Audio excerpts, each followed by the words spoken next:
Hi everyone, I hope you all are doing well. गलती से मेरा लैपटॉप ऑफ हो गया था, चार्ज नहीं था। सो फिफ्थ क्वेश्चन हमने लास्ट किया था, अब हम स्टार्ट करते हैं सिक्स्थ क्वेश्चन से।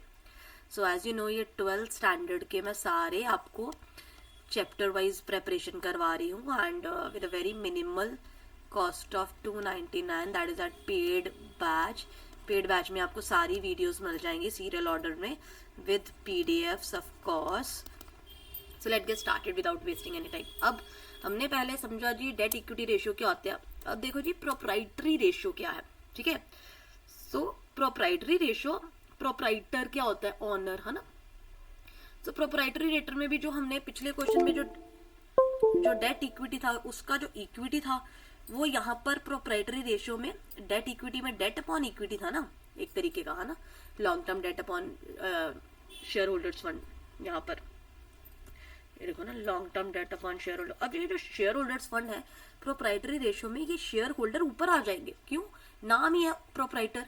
प्रोप्राइटर मतलब ऑनर, ऑनर मतलब share holders. Share holders fund upon total asset. So please right it down, इसको कैसे समझना है, ठीक है जी। सो पिछले एग्जाम में हमने डेट इक्विटी रेशियो ये भी करी थी कि हमारा डेट इक्विटी रेशियो आइडियल कितनी होती है, 2:1। हाई कितनी होती है डेट इक्विटी रेशियो, 3:1 मानी जाएगी। लो 0.5:1, ठीक है। लो रेशियो का मतलब है रिस्क कम है, डेट इक्विटी रेशियो। मैं पहले डेट इक्विटी का समझा रही हूँ, पिछला रह गया था। और हाई का मतलब है आप डेट पर ज्यादा डिपेंडेंट हो, और आइडियल होनी चाहिए 2:1। अब हम यही अच्छे से समझते हैं, ठीक है। प्रोप्राइटरी रेशियो क्या है, प्रोप्राइटरी रेशियो का हेडिंग डाले, ऑब्वियसली फॉर्मूला तो लिखना ही है उसके बाद, ठीक है ना। तो प्रोप्राइटरी का मतलब हो गया ऑनर फंड, है ना, और डिवाइडेड बाय टोटल एसेट, ठीक है। तो share holders fund upon total asset. अब शेयर होल्डर फंड में वही चीजें आएंगी, क्या आएंगी, इक्विटी, शेयर कैपिटल और रिजर्व एंड सरप्लसेस। सो जब भी शेयर होल्डर फंड आए, जब भी शेयर आए, तो आपने शेयर होल्डर से शेयर वर्ड उठाना है। इससे ट्रिक याद करनी है, शेयर मिलेगा सबको इक्वल, इक्वल माने इक्विटी। सो इक्विटी शेयर होल्डर्स आ गए, इक्विटी शेयर आ गए, ठीक है, इक्विटी शेयर कैपिटल आ गई, और साथ में आ जाएगा रिजर्व एंड सरप्लसेस। मतलब शेयर रखो इक्विटी का रिजर्व करके, ठीक है। ऐसे ट्रिक आप याद कर सकते हैं, शेयर रखो, इक्वल शेयर रखो, रिजर्व करके रखो पहले से ही, तो रिजर्व एंड सरप्लसेस आ जाएंगे। और टोटल एसेट में क्या आएगा, of course fix asset upon current asset, है ना, सारी एसेट्स ही आ जाएंगी, है ना।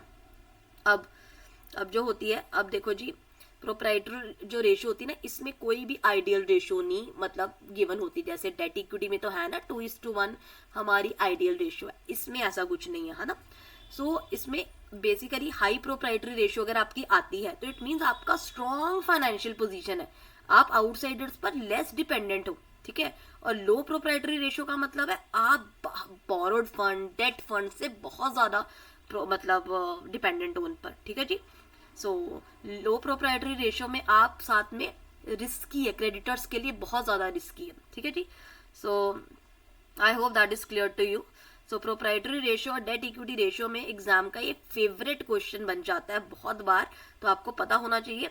Proprietary ratio honours fund upon total asset है। अब शेयर होल्डर्स फंड की जगह पर एग्जाम में ऑनर्स फंड वर्ड भी लिखा हो सकता है, क्योंकि शेयर होल्डर फंड्स में इक्विटी ही आता है ना, ऑनर्स फंड भी आ जाएगा, divided by total asset. It ये बेसिकली जो प्रोप्राइटरी रेशियो है एसेट को फाइनेंस करती है, फोकस ऑन एसेट फाइनेंसिंग, क्योंकि टोटल एसेट पर बेस्ड है ना, ठीक है जी। और जो डेट इक्विटी रेशियो होती है वो लॉन्ग टर्म डेट को मतलब ध्यान में रख के बात करती है ना, long term debt divided by share holders fund. Long term debt ये हो गया ना, जो हमारा ये हो गया, यस, डेट इक्विटी में long term debt upon share holders fund होता है। और ये किस पर फोकस करता है date equity ratio, capital structure पर, कैपिटल स्ट्रक्चर पर है। आइडियल रेशियो क्या होती है डेट इक्विटी की, 2:1। अगर 3:1 है तो वो क्या हो जाएगी, 3:1 है अगर हमारी, तो क्या हो जाएगी, ये हाई हो जाएगी। High, high means debt dependent, debt ज्यादा है, क्योंकि लॉन्ग टर्म डेट हो गया ना 3 गुना किसके, इक्विटी वालों के। सो हाई डेट हो गया, सो डिपेंडेंसी ज्यादा हो गई, ठीक है जी, रिस्क भी ज्यादा हो जाता है।